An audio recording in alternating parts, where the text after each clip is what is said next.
adresser la requête au Premier ministre, elle est fondée sur une réalité incontournable.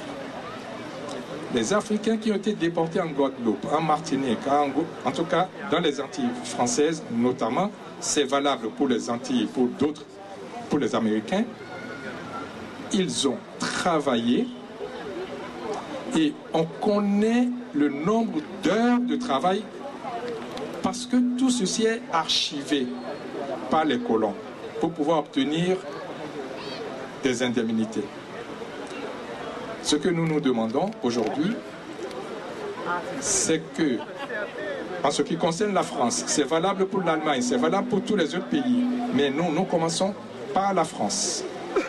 Nous demandons que la France elle-même nous donne un chiffre à sa guise des travailleurs guadeloupéens, ceux qui ont travaillé en Guadeloupe dans les champs, qui nous donnent un chiffre d'effectifs, qui nous disent le nombre d'heures, et nous avons obtenu par des recherches, la moyenne d'âge c'est 7 ans parce qu'ils mouraient à la tâche, on ne les soignait pas, on les réparait, on s'occupait pas d'eux.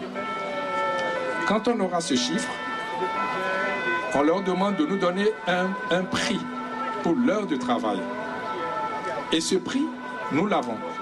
C'est dans un de mes livres, parce que il y a les colons de Saint-Domingue qui sont venus ici à Paris. Ils ont demandé, si vous voulez qu'on libère, qu'on affranchisse nos esclaves, disait-il, il faut que vous nous payiez par chaque esclave tant. Et selon ce montant, nous avons basé aussi la requête, si bien qu'aujourd'hui, soyez rassurés, ne serait-ce que symboliquement, la France doit accepter, oui ou non, la facture que le COFAD lui a présentée, selon les archives françaises elles-mêmes. On va entrer dans les détails parce qu'on va commencer dès demain des conférences pour que chacun sache que ce dû, la France doit le payer. Pourquoi? Tout simplement, à l'heure où je vous parle, les Juifs perçoivent ce qu'ils ont revendiqué nommément, financièrement et individuellement.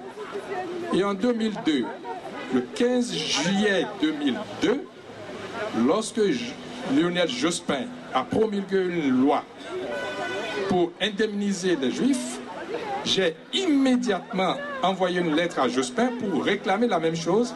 J'ai la réponse de Jospin, que j'ai transmise d'ailleurs au Premier ministre. Donc, les réparations, c'est faisable, on va l'obtenir. Chiffre, les gens qui disent on ne veut pas vendre nos parents une deuxième fois, c'est leur affaire. Ils ne savent pas de quoi ils parlent. Nous ne parlons pas de crimes de sang. On parle des Africains qui ont travaillé et qui n'ont pas été payés, et dont les enfants partissent maintenant en Guadeloupe ou en Martinique. Et les terres sur lesquelles ils ont travaillé, ces terres, nous avons un projet qu'on appelle l'extraterritorialité de l'Afrique. Les Africains qui ont été déportés aux Antilles, cette partie d'Antilles fait, qu'on le veuille ou pas, ça paraît utopique, ne vous inquiétez pas, l'Afrique a assez de ressorts, on l'obtiendra. Cette terre font partie intégrante que l'Afrique revendique, c'est l'extraterritorialité des Africains.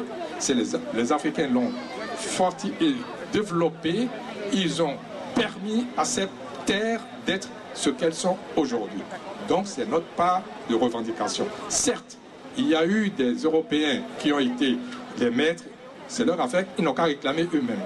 Nous réclamons notre partie. Il y a des Indiens qui vont dire, nous aussi on veut qu'ils réclament. Les Chinois qui réclament. Maintenant, ne demandez pas aux Africains de ne pas réclamer. La requête qui est faite à la France dès demain, c'est sur 2 points. Le premier, ça touche surtout les Guadeloupéens. Mais il n'y a pas que les Guadeloupéens. Il y a une loi qu'on appelle Bopin. Très peu de gens connaissent cette loi. Ça a été décrété en 1849 en Guadeloupe, un an après le soi-disant abolition de l'esclavage de 1848. Que dit cette loi?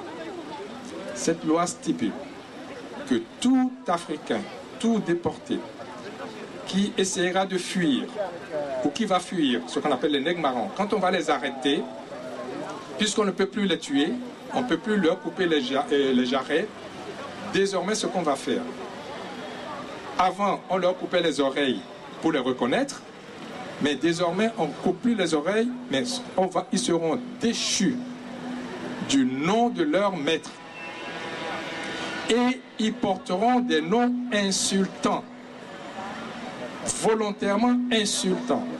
C'est pourquoi vous avez dans la plupart des familles en Martinique, en Guadeloupe, en Guyane aussi, des noms insupportables. C'est voulu. C'est un décret, c'est une loi. Eh bien, notre première revendication, c'est que l'État français accepte par écrit d'abord l'abolition de cette loi et deuxième chose, qu'elle autorise tout Guadeloupéen, tout Antillais qui ne supporte pas ce nom, qui puisse le changer sans frais et sans démarche administrative, juridico-administrative. Ça, c'est la première revendication. Croyez-moi, j'espère que l'année prochaine, on pourra vous annoncer que c'est fait. Parce qu'on mettra tout pour que ça soit opérationnel. Deuxième revendication qui s'adresse à nous qui sommes ici. Vous savez, le drame que nous vivons, c'est facile à s'en débarrasser. Mais à condition qu'on sache de quoi il s'agit.